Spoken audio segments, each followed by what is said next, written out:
अभी हम लोग डक्ट डिज़ाइन और डक्ट साइजिंग को देखेंगे, जहाँ पे मैं इस हॉल के लिए एक मशीन लगा के आपको दिखाऊंगा कि उसका डक्ट ड्राइंग आप कैसे बना सकते हो, फिर उस एसी का ड्रेनेज और आउटडोर यूनिट कहाँ पे लगाना है। तो ये एक सीलिंग ड्राइंग है। मैंने सीलिंग ड्राइंग से इसलिए स्टार्ट किया क्योंकि आपको पता होना चाहिए कि आप जो डक्ट का डिज़ाइन करोगे उसका सप्लाई और रिटर्न आपको कहाँ पे देना है। तो जैसा कि इस ये आप एरिया देख पा रहे हो, ये एक पूरा हॉल है, ठीक है। यहाँ पे हम लोग कहीं पे अपना इंडोर यूनिट लगाएंगे और डक्टिंग ऐसे करेंगे। ये जो आपको दिख रहा होगा हैचिंग में, ये क्रॉस में, ठीक है, इसको हम लोग कोब बोलते हैं। ये जो कोब डिजाइन है, ठीक है, तो यहाँ से टॉप है फिर डाउन आ रहा है, ये एलिवेशन जिसको बोला जाता है। तो आखिर ये कोब होता क्या है और जब यहाँ पे आप ग्रिल लगाओगे तो वो कैसा दिखेगा। तो एक इमेज है मेरे पास, जैसे कि आप यहाँ पे देख रहे हो। इसमें क्या है कि ये डाउन है, कैसे ये डाउन आके फिर इस तरीके का बॉक्सिंग बन रहा है, जहाँ पे आपके इस बॉक्स के अंदर आपका डक्ट होगा और डक्ट से आपका कॉलर सप्लाई निकल के यहाँ पे आप ग्रिल लगाएंगे, इस तरीके का डिज़ाइन। उसी तरीके से ये जो दिख रहा है आपको, ये कोब डिज़ाइन है। तो यहाँ से आपका एक तरफ से सप्लाई दे सकते हो और यहाँ पे आप रिटर्न दे सकते हो, यहाँ भी रिटर्न दे सकते हो, यहाँ भी रिटर्न दे सकते हो। तो कैलकुलेशन के हिसाब से अपना जितना सप्लाई और रिटर्न का आएगा वहाँ पे हम लोग दे देंगे। तो आइए स्टार्ट करते हैं इस वीडियो को। तो सबसे पहले इस रूम का जो लोड है, लोड 5 टन है, तो मेरे पास एक 5 टन का यूनिट है। तो सबसे पहले मैं क्या करता हूँ, ये जो हैचिंग दे रखा है, इस हैचिंग को फ़िलहाल मैं हाइड कर देता हूँ ताकि आसानी हो करने में काम।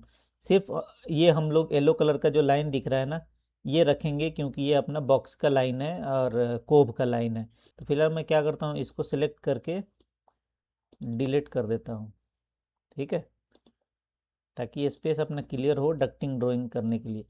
तो एक मशीन मेरे पास है। इस मशीन को मैं क्या करता हूँ, सेंटर से यहाँ से कॉपी किया मैंने और इस तरीके से यहाँ पे मशीन का प्लेसमेंट कर दिया। इस मशीन के साथ आप ये देख रहे हो, ये क्या दिया हुआ है, ये असल में एक्सेस डोर होता है, वो मशीन का मेंटेनेंस करने के लिए। तो ये 520 बाई 520 है, लेकिन अब बाहर बाहर से जब देखोगे इसको, तो ये ऑलमोस्ट 600 बाई 600 का एक्सेस डोर या एक्सेस पैनल जिसको बोला जाता है ना, वो है। तो इसके लिए मैं क्या करता हूँ कि एक डक्ट साइजर भी ओपन कर लेता हूँ, जिसको डक्टुलेटर या फिर डक्ट साइजिंग कैलकुलेटर भी बोला जाता है।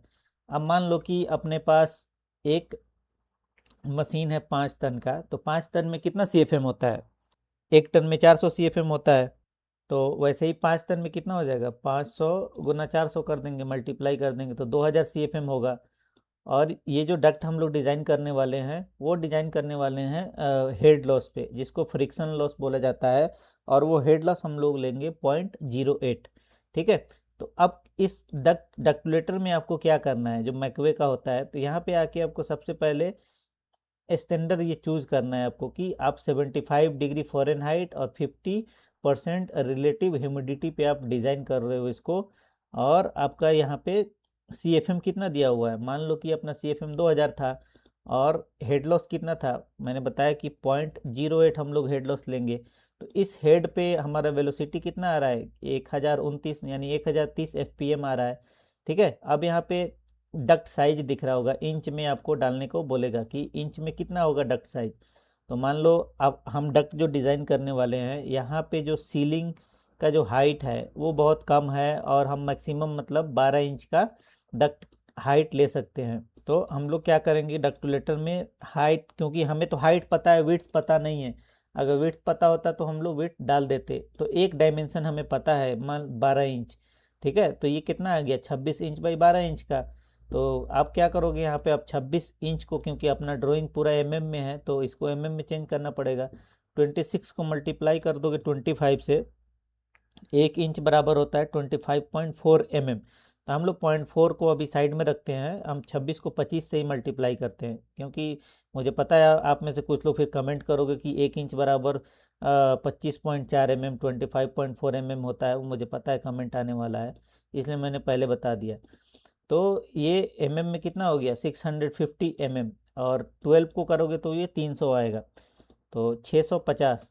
अभी हम लोग क्या करते हैं कि एक डक्ट का रूटिंग ड्रॉ करते हैं कि डक्ट का रूट कैसा होना चाहिए। यहाँ से कलर में सेलेक्ट कर लेता हूँ, मान लो कि सियान कलर को, और एक रूट मैं फ़िलहाल ड्रॉ करके दिखाता हूँ। इस तरीके से मान लो कि मेरा डक्ट का रूट हो गया कि यहाँ से यहाँ तक आना चाहिए।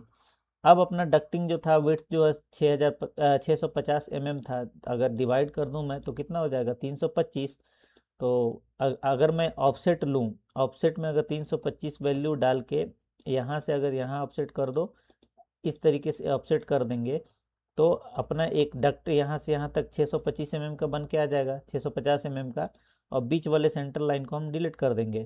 तो इसको मैंने डिलीट कर दिया। अब क्या करेंगे, फिर इसको ट्रिम करना पड़ेगा। फिलेट जो आता है एफ इंटर आर इंटर, अगर रेडियस आप 150 mm दोगे तो यहाँ से अगर ट्रिम करोगे तो इस तरीके से कट जाएगा ये।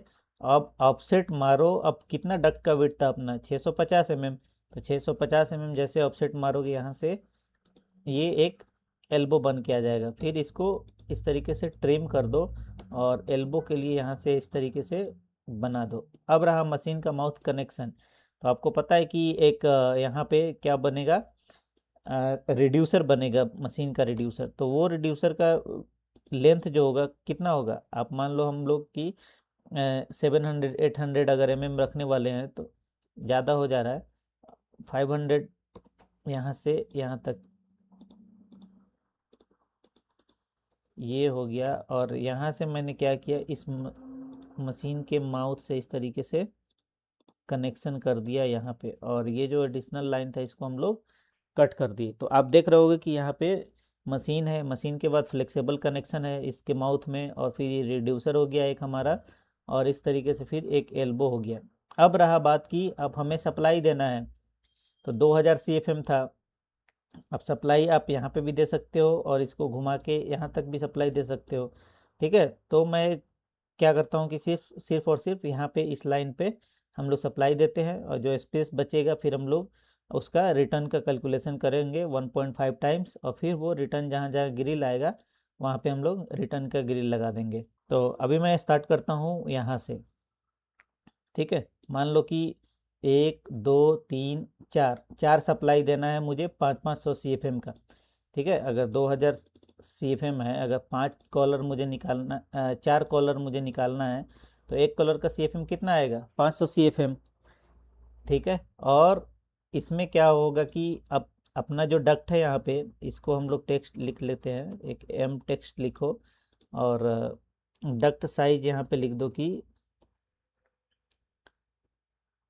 650 बाई 300 mm है, और CFM जो था अपना 2000 CFM है।